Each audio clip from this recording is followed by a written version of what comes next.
Afrique de l'Ouest, pourquoi le terrorisme descend vers la côte? Notre invité est Lumagloa Keumayou, il est journaliste et écrivain. Lumagloa, bonjour, vous allez bien? C'est Bonjour. Toujours un plaisir de vous avoir sur ce plateau. Plaisir partagé. Alors, les pays de la côte ouest africaine sont de plus en plus touchés par le phénomène de terrorisme. Après Grand Bassam en Côte d'Ivoire, après le Bénin également, c'est le Togo qui est touché par ces attaques terroristes. La question, pourquoi le terrorisme descend vers la côte, Lumagloa, elle est toute posée. Oui, le terrorisme descend vers la côte pour une raison simple, c'est que tant qu'il n'y a pas un frein pour endiguer le phénomène, il ne peut que se propager. C'est comme un cancer. Si vous êtes au stade, et si vous détectez votre cancer tôt et que vous prenez toutes les dispositions pour le guérir, il ne va pas métastaser. Mais si vous ne vous en occupez pas dès le départ et que vous attendez qu'il atteigne une phase de complication ultime, je pense qu'il y a peu de chances que vous guérissiez aussi vite que quelqu'un qui s'y était pris tôt pour soigner son mal. Et je crois que la raison pour laquelle aujourd'hui ce terrorisme-là qui a commencé au Mali et qui aujourd'hui a atteint l'ensemble du Sahel et commence à bouger vers les pays de la côte, la raison pour laquelle cela arrive, c'est que toutes les initiatives n'ont probablement pas été prises pour l'endiguer, le contenir, voire l'éradiquer.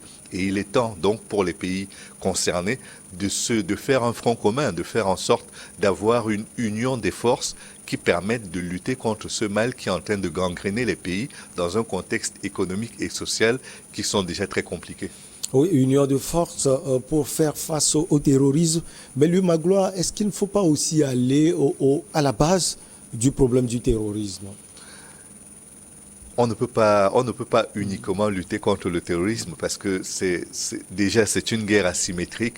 Vous êtes en face non pas d'une armée constituée, mais de groupes de gens qui n'ont pas de tenue, qu'on ne peut pas identifier au premier abord comme des terroristes, mais qui agissent comme tels. Mais ce n'est qu'au résultat qu'on constate qu'ils l'ont fait.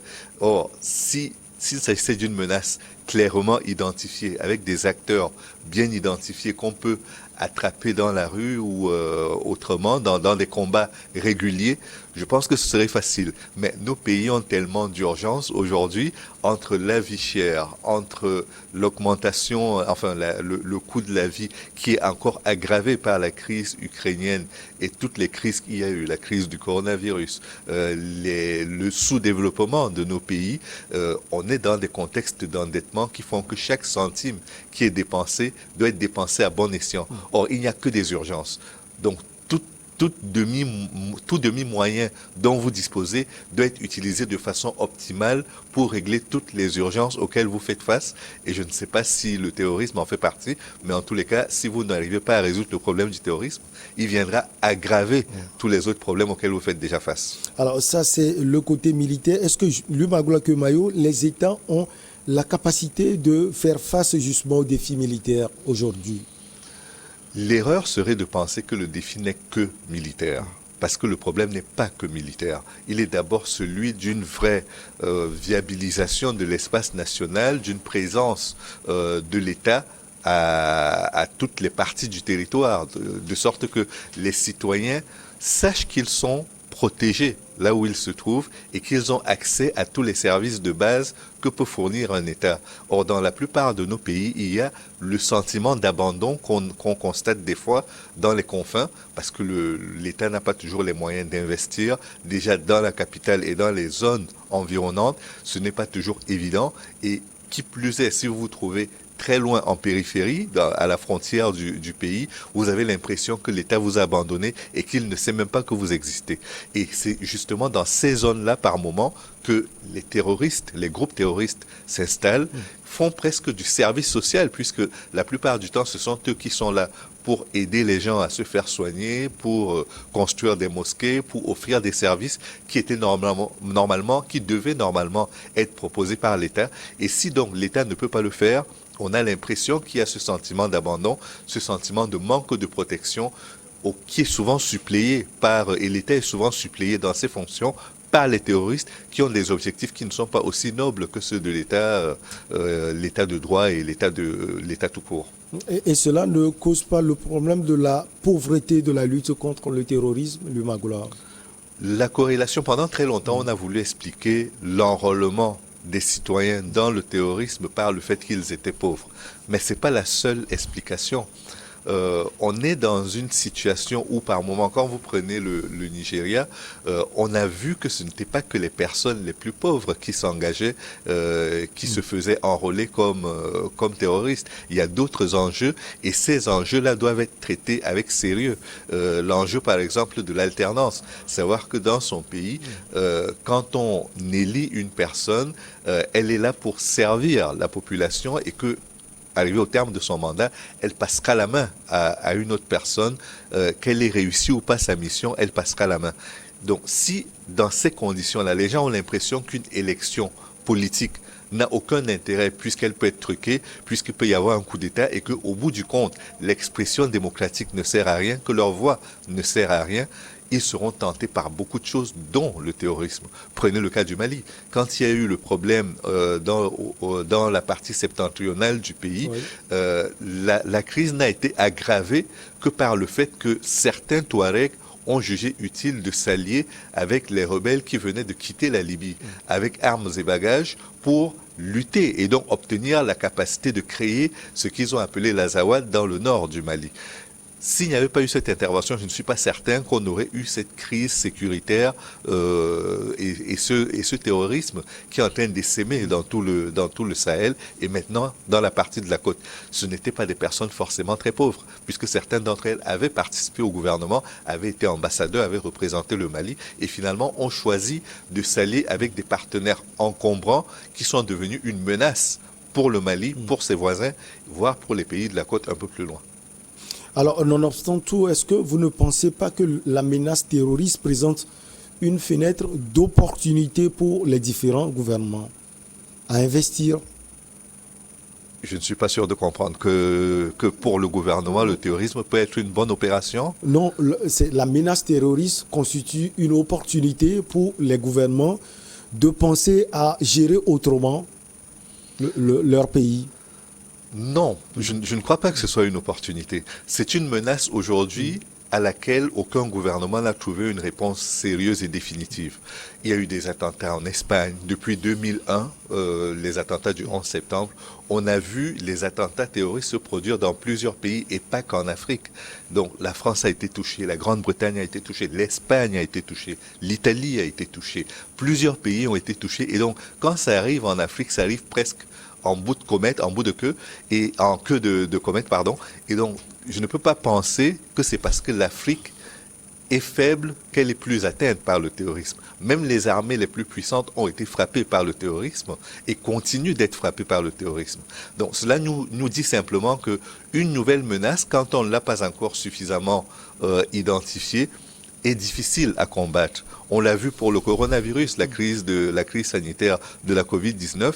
Quand cela a commencé, tous les gouvernements ont tâtonné.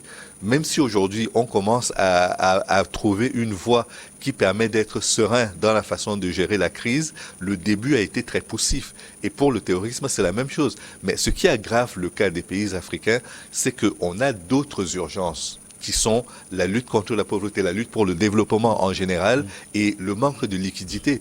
Même si au niveau de la banque, du FMI et de la Banque mondiale, on a accordé des droits de tirage spéciaux pour que les pays aient un peu plus de liquidité pour faire face à leurs difficultés, il n'en reste pas moins que c'est insuffisant face à tous les moyens qu'il faut développer, qu'il faut déployer pour résoudre les questions de développement, les questions de santé, les questions d'éducation et maintenant les questions de terrorisme aussi. Alors, vous l'aviez dit tout à l'heure, il faut donc une implication, si on peut le dire, sur le plan sécuritaire, mais également l'implication des populations. Je pense que même si nous ne nous en sommes pas rendus compte dès le départ, l'union fait la force. Nous sommes dans un espace qui s'appelle la CEDEAO et si nous faisons juste une focale sur la situation en Ukraine, face à l'attaque, à la guerre que la Russie est en train de mener, c'est l'Union européenne qui s'est déployée pour faire barrage à la Russie avec les États-Unis et l'OTAN. Pourtant, l'Ukraine n'est pas encore membre ni de l'Union européenne ni de l'OTAN. Ouais. Or, ici, nous avons 3 pays, voire 5, qui font partie du G5 Sahel, comme on l'a qualifié, et ils se trouvent majoritairement en Afrique de l'Ouest. Pourquoi est-ce que la CEDEAO et l'Union africaine ne peuvent pas unir leurs forces pour protéger ces pays, aider ces pays à éradiquer le problème? Ce qui a été fait en Ukraine peut être dupliqué dans chacun de nos pays face à des menaces militaires et terroristes comme celle à laquelle ils font face aujourd'hui. Et donc, pour moi, il est important que les pays africains prennent leurs responsabilités. On ne peut pas continuer de penser que si la maison du Mali brûle, que la maison du Burkina brûle, que la maison du Niger brûle, on peut juste dire on veut un retour à l'ordre constitutionnel avant de régler le problème. On ne peut plus raisonner ainsi. Il faut que la solidarité soit active, que l'on sente que la CEDEAO, tout comme l'Union africaine, sont là pour aider les peuples, sont là pour amener les peuples à vivre en sécurité et que, d'une certaine manière, ces organisations accompagnent le développement des peuples. Or, ce n'est pas ce que nous ressentons aujourd'hui. Il faut que cela soit fait et quand cela sera fait, nous pourrons nous tourner éventuellement vers les partenaires extérieurs que sont la Chine, que sont les États-Unis, que sont peut-être les anciennes puissances coloniales pour nous aider à faire mieux que ce que nous avons déjà fait. Mais si nous attendons à ce que ce soit ces puissances-là ou ces pays qui nous aident à régler nos problèmes internes et que nous n'avons pas de solution endogène, les hésitations et peut-être même la mauvaise foi feront que nous n'aurons jamais de solution et nous resterons empêtrés dans ces problèmes-là pendant un bon bout de temps encore. Alors, vous pensez que l'attaque de Grand Bassam en Côte d'Ivoire, celle de Borga ou du parc W au Bénin, au nord du Bénin, et la récente, l'attaque au nord du Togo, dans la nuit du 10 au 11 mars, sont des signaux forts lancés aux différents gouvernements? Ce sont des signaux forts, mais ce sont surtout des invitations à prendre la menace au sérieux, à ne plus réagir par égoïsme pour dire tant pis pour ceux qui sont atteints, nous on se défend, on se prépare et on fera face à la menace si elle arrive dans nos frontières. On ne peut plus aujourd'hui se contenter de cela parce que nous l'avons vu, ce ne sont pas des armées, ce sont des gens qui peuvent entrer dans votre territoire par petits groupes et puis se constituer une cellule avant de lancer une attaque. Donc, si nous voulons aujourd'hui que cette menace soit sérieusement éradiquée, il faut se donner les moyens de travailler ensemble pour les identifier, les pister, jusqu'à ce qu'ils n'agissent plus. Rappelez-vous dans les années 90, quand l'embryon de cela est né. C'est en Algérie que tout cela a pris racine, avec le Front islamique du salut qui a pris part aux élections et on a arrêté l'élection après la proclamation du premier tour en estimant que des musulmans radicaux ne pouvaient pas prendre le pouvoir en Algérie. Ils ont lancé une guerre qui a duré plusieurs années, les années de plomb en Algérie. Puis ils ont été combattus par l'armée et chassés du territoire. Ils sont allés dans une zone qui est entre l'Algérie et le Mali où ils ont établi leur quartier général et aujourd'hui et à la chute du général Kadhafi, il s'est passé quelque chose qui a été que non seulement ils ont été renforcés en armement parce que les armes dont disposait Muammar Kadhafi et celles qui ont été distribuées par l'OTAN sont descendues dans cette zone-là et leur ont donné la force, une fois qu'ils se sont alliés avec les séparatistes de l'Azawad, comme on l'appelle au Mali, leur ont donné les moyens d'attaquer les États. Or, si dès le début, tout le monde s'était allié pour éradiquer ce mouvement-là dans l'œuf, le tuer dans l'œuf, on n'aurait pas eu cette résurgence-là.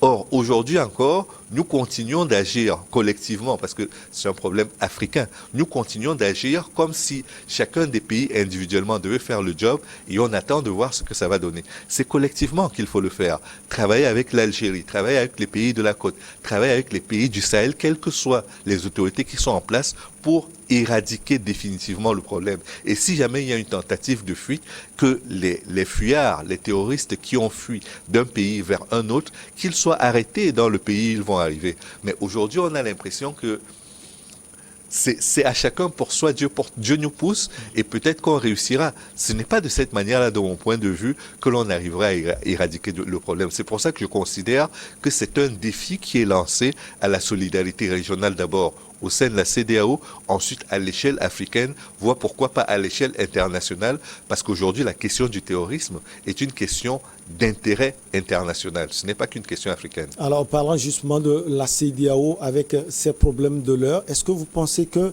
la communauté est capable d'avoir une force commune pour aller contre le djihadisme. Bien sûr, s'il y a eu les Comores à un certain moment, c'est qu'on peut reconstituer ce qu'a été les Comores et lui permettre en Afrique de l'Ouest d'être une force militaire qui combattra toutes les menaces auxquelles il faut faire face par la force armée.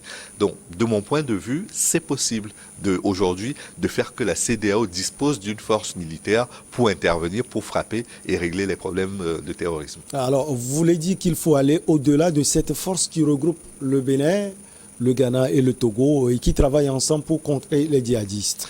Aujourd'hui, je sais que les services de renseignement ont déjà créé ce qu'on a appelé l'initiative d'Accra pour travailler ensemble. Et ça ne se limite pas aux pays du Sahel. C'est Accra, donc ça concerne aussi les pays de la côte. Ils travaillent déjà ensemble. Mais je pense qu'il faut aller beaucoup plus loin que cela. Ne pas juste avoir un partage d'informations sans action concrète. Il faut qu'il y ait des opérations conjointes qui sont lancées et qui permettent de régler les problèmes très concrètement, d'arrêter, voire de neutraliser, comme ils le disent dans leur vocabulaire, toutes les forces négatives. Alors, Lumagloa Kemayo, qu'est-ce qui empêche, selon vous, les gouvernants, jusqu'alors, qu'on les voit mieux, ils ne réagissent pas face à ce problème de djihadisme? Qu'est-ce qui les empêche de réagir? Je crois qu'il y a d'une part la possibilité de la sidération, c'est-à-dire qu'ils soient dépassés par les événements à un certain moment. Il y a le fait aussi que les moyens ne sont pas illimités. Même s'il y a la volonté d'agir, il faut aussi avoir les moyens de l'action. Et si on a l'un sans l'autre, je ne suis pas certain qu'on puisse démontrer quoi que ce soit face à la menace à laquelle ils sont en train de faire face et qui est une menace sérieuse. Alors, la localité de Kankandi a été attaquée au nord du Togo. Comme je l'ai dit, c'était dans la nuit du 10 au 11 mai. Lumagloa, comment vous avez ressenti cela? C'est la deuxième attaque. Il y avait eu la première attaque qui avait été repoussée de façon suffisamment héroïque par les forces de défense et de sécurité togolaises. C'était en novembre dernier. Ouais. Il y a cette deuxième attaque qui est beaucoup plus lourde parce qu'apparemment on parle d'une soixantaine de motos qui sont arrivées. Il y a 8 soldats qui sont tombés, 13 ont été blessés. Ça veut dire que ça a été quelque chose de rude. Espérons simplement que les forces de défense et de sécurité resteront sur la même fermeté et le même engagement dans la lutte pour rendre les frontières les plus étanches par rapport à ces terroristes-là. Et puis à côté de ça, espérons aussi que, en plus de l'opération Kondouari qui a été lancée par le Togo bien avant les actions terroristes pour mettre sur place cette ceinture sécuritaire afin de contenir la menace terroriste, espérons qu'il y aura une action, encore une fois, régionale, celle de la CEDEAO, pour que la menace soit éradiquée. Si elle n'est pas éradiquée de façon collective, il y a peu de chances que ça marche. Parce que, imaginons un seul instant que la menace soit éradiquée uniquement au Mali. Elle pourrait se transporter au Niger. Le Niger règle le problème et c'est le Bénin qui devient le maillon faible. Et si le Bénin devient faible, ça peut... Bref, il faut que le château de cartes soit suffisamment défendu pour qu'il n'y ait pas une seule pièce dans laquelle les terroristes puissent se sentir en sécurité. Alors, Lumagloa Kemayo, aujourd'hui, certains pays font appel à des forces étrangères pour pouvoir les aider dans la lutte contre le djihadisme. Je veux parler de la Russie, par exemple. Est-ce que vous voyez ces gouvernants, surtout au niveau de la côte, un jour appeler la Russie dans cette lutte? On peut appeler n'importe qui. Moi, je crois que le problème, c'est pas l'identité de la personne qu'on appelle, c'est la compétence qui fait la différence. Si aujourd'hui, il était avéré que la Russie peut régler le problème du terrorisme mieux que ne le fait la France, ou que c'est Israël qui peut le faire, ou encore la Turquie, la Chine, bref, il y a tellement de partenaires possibles que la seule question aujourd'hui est de savoir, dans un appel d'offres qui serait lancé collectivement par les pays de la CEDEAO, parce qu'encore une fois, pour moi, il n'y a pas de place ici pour l'aventure individuelle. Si la CEDEAO estime que c'est une vraie menace et qu'elle a besoin, au-delà des moyens endogènes qu'elle va développer, d'avoir l'appui de partenaires extérieurs, il faudrait être franc là-dessus et jouer comme dans une entreprise. On lance un appel d'offres, on demande à toutes ces entreprises-là, à tous ces pays qui peuvent nous aider, de nous présenter leurs projets pour qu'on voit s'ils sont en adéquation avec ce à quoi nous faisons face. Et si c'est la Russie qui l'emporte, tant mieux, on travaillera avec la Russie. Si c'est la Chine, Israël ou la Turquie, on travaillera avec elle. Mais moi, je crois que la première réaction, c'est de dire que nos pays doivent se prendre en charge avant de compter sur qui que ce soit. Les Chinois ou les Français ne viendront pas faire le bonheur des Togolais à leur place, tout comme ils ne feront pas celui des Maliens. Et donc c'est quand on aura nous-mêmes déjà fait les efforts nécessaires pour régler le problème qu'on pourra avoir une aide supplémentaire pour aller plus vite. Mais si nous ne faisons rien, et que nous attendons que ce soit l'extérieur qui règle le problème à notre place, encore une fois, nous ferons fausse route. Alors, le président ivoirien Alassane Dramane Ouattara l'avait déjà dit. Il dit qu'il est prêt à mettre des moyens pour lutter contre le djihadisme et qu'il n'a pas honte d'appeler des partenaires étrangers pour pouvoir venir aider la Côte d'Ivoire. Effectivement, il n'y a aucune honte à avoir d'appeler des partenaires.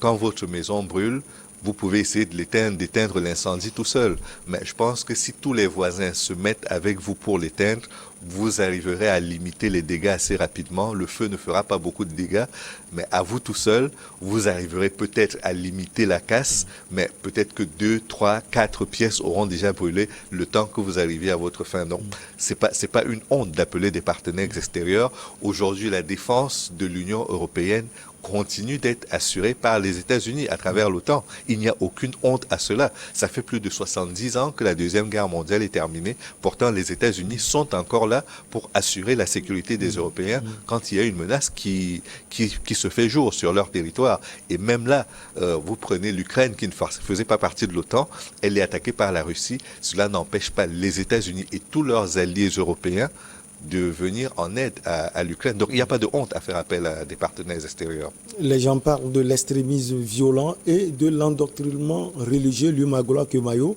Quelle est la corrélation avec le terrorisme? Je ne pense pas, c'est un raccourci qu'on prend parce que le terrorisme, il est un peu comme le communisme de la période de la guerre froide.